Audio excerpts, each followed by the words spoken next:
شکریہ جناب چیئرمین. سب سے پہلے تو میں پوری پارلیمنٹ کا شکریہ ادا کرتا ہوں کہ انہوں نے کم از کم 9 اور 10 نومبر کی رات جو اس پارلیمنٹ کی تزہیر ہوئی اور اس کی پریولیج برج ہوئی ہے اس پہ تمام پارلیمنٹ نے کم از کم یکجہتی کا اظہار کیا ہے. میں اس کو اپریشیٹ کرتا ہوں. جناب چیئرمین، یہ ہاؤس پاکستان کا مقدس ترین ہاؤس ہے. اس ہاؤس نے پوری ملک کے لیے قوانین بنانی ہے، آئین بنانا ہے. جتنا کوئی اور ادارہ محترم ہے، رسپیکٹیبل ہے، قابل قدر ہے، اس سے زیادہ یہ پارلیمنٹ قابل قدر ہے. اس پارلیمنٹ اور اس اسمبلی کے اوپر ہمیں شدید تحفظات ہیں. ہمارے اس کے اوپر اپنا ایک اصولی موقف ہے، لیکن جو بھی ہے اور جیسا بھی ہے، اس وقت ہم اس پارلیمنٹ میں بیٹھے ہیں تو ہم نے اس کی تقدس کی حفاظت کرنی ہے. جناب چیئرمین، جو اس وقت اس ملک میں جو ایک قانون کے لیے، ایک آئینی امینڈمنٹ کے لیے جو حربے استعمال کیے جا رہے ہیں، جس طرح ہمارے ایم این ایز کو خریدنے کی کوشش ہو رہی ہے، جس طرح ناجائز مقدمات بنائے جا رہے ہیں، جس طرح ہمارے ایم این ایز کے خلاف یعنی اتنی گناؤنے حرکت ہو رہے ہیں کہ سعد اللہ بلوچ ہمارا ایم این اے، اس کو بازیاب کرنے کے لیے اس کی فیملی کو کڈنیپ کیا گیا، اس کی فیملی کو حراست میں رکھا گیا اور ان سے مطالبہ کیا گیا کہ سعد بلوچ کو حاضر کرو. کس لیے؟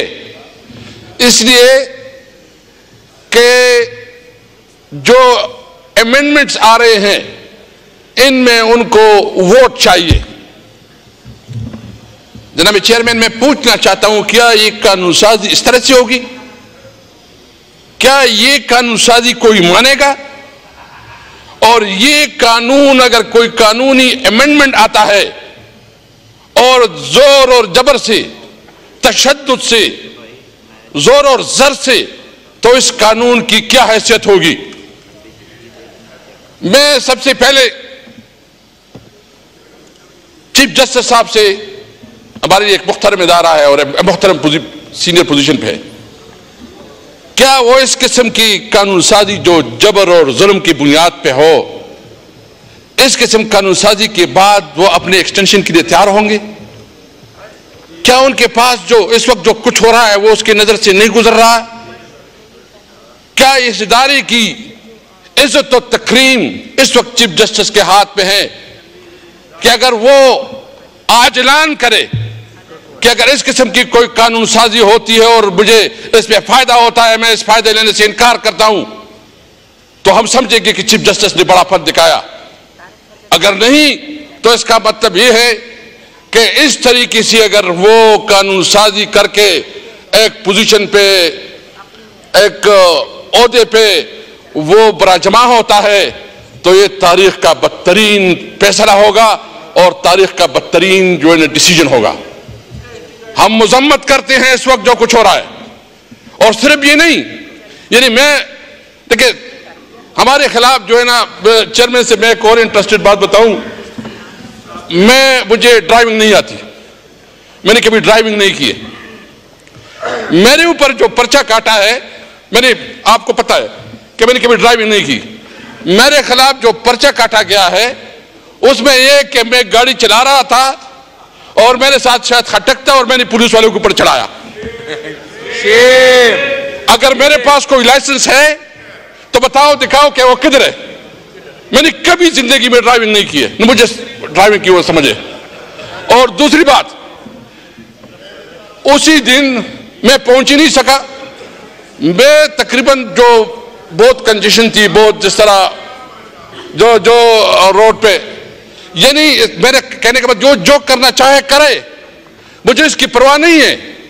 میں سمجھتا ہوں کہ جس طرح بونڈی طریقے سے، جس طرح ناجائز طریقے سے، جس طرح جبر و تشدد سے کرنا چاہتے ہیں، ان کی غلط فہمی ہے کہ کوئی اس سے ڈر جائے گا، کوئی خوف کھائے گا۔ جناب چیئرمین، اس وقت پاکستان کی صورتحال کیا ہے؟ میری صوبے میں لکی میں پولیس نے ہڑتال کی ہے اور پوری لکی کی عوام اس کے ساتھ روڈوں پہ ہے۔ ٹانک میں یہ پوزیشن ہے۔ باجوڑ میں آج پولیس نے ڈیڈ لائن دی ہے کہ 5 دن کے اندر اگر عام فورسز نہیں نکلے تو ہم اپنی ڈیوٹی ختم کریں گے۔ مطلب پوری خیبر پختونخوا میں، خاص کر مرج ایریا میں اس وقت عملاً جنگ شروع ہو چکا ہے۔ اور آپ پھر ایک صوبے نے قرارداد بھی پاس کی، بلوچستان میں پورا بلوچ بیلٹ جو ہے وہ اس وقت صاحب احتجاج ہے، اور وہاں تقریباً سٹیٹ کی ریٹ ختم ہو چکی ہے۔ آپ نے افغانستان کے ساتھ بارڈر پہ جو ہے شروع کی ہے، وہ بھائی کرنا کیا چاہتے ہو؟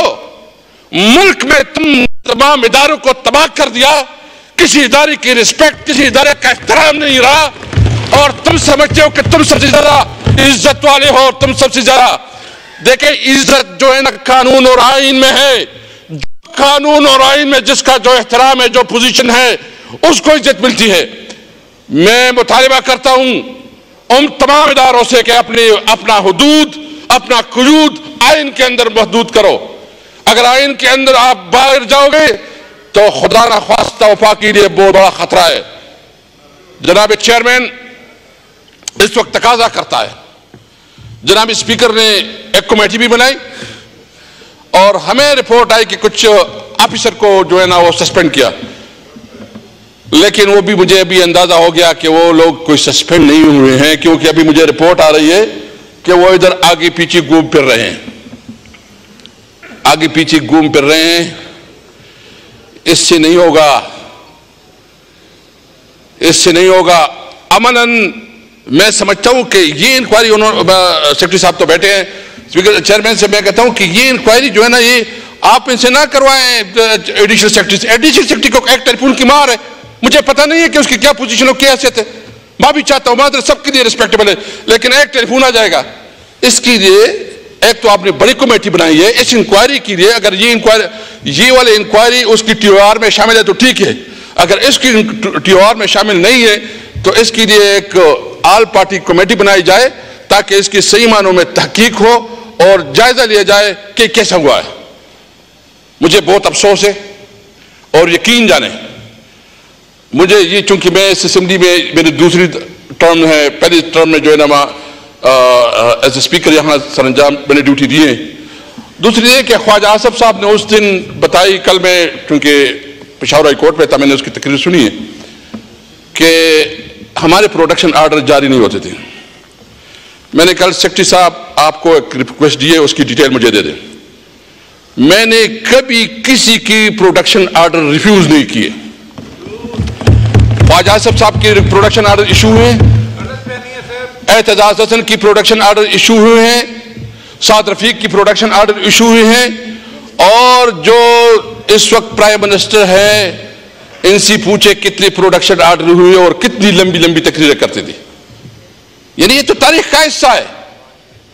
ہم نے ہمیشہ رولز کے مطابق سسٹم کو چلایا ہے۔ اس لیے اس وقت اس بات کی ضرورت ہے کہ ملک میں اس وقت معاشی طور پر بدحالی ہے۔ مجھے سمجھ نہیں آ رہی ہے کہ کل بلاول بھٹو صاحب نے کہا کہ کوئی معاشی اشاریے بہتر ہوئے ہیں، ہمیں سمجھ نہیں آ رہی ہے کہ اگر وہ ایکسپلین بھی کرتے کہ کیسے کوئی معاشی اشاریے اور کچھ جو ہے نا اکنامک گروتھ بہتر ہوئے تو ہمیں سمجھ نہیں ہے۔ اس وقت تو بجلی کی بلوں نے، اس وقت تو روزانہ کے اشیاء خوردنوش کے سامان نے عام آدمی کی کمر توڑ دی ہے۔ نہ ملک میں امن ہے، نہ ملک میں اس وقت کوئی اشیاء خوردنوش کنٹرول میں ہے، نہ ملک میں اس وقت کوئی یکجہتی ہے۔ اس وقت ملک ایک بہت بڑے خطرے کی طرف بڑھ رہا ہے۔ ہمیں ضرورت ہے کہ اس پہ سیریسلی سوچی جائے۔ جو سیاسی مقدمات بنائے گئے ہیں عمران خان اور اس کے ساتھیوں کے اور جتنے قیدی ہیں اس سب کے خلاف وہ سیاسی مقدمات ختم کی جائے، اور جو مینڈیٹ چوری کی بنیاد پہ اس وقت یہ حکومت بیٹھی ہے، ہم مطالبہ کرتے ہیں کہ فارم 45 کی اصلی جو مالکان ہے اس کو اس کا مینڈیٹ دیا جائے۔ ایک دفعہ پھر میں شکریہ بھی ادا کروں گا جو کم از کم پارلیمنٹ نے یکجہتی دکھائی ہے، ہمیں مزید بھی اس پہ یکجہتی چاہیے کیونکہ یہ پارلیمنٹ ہم سب کا ہے۔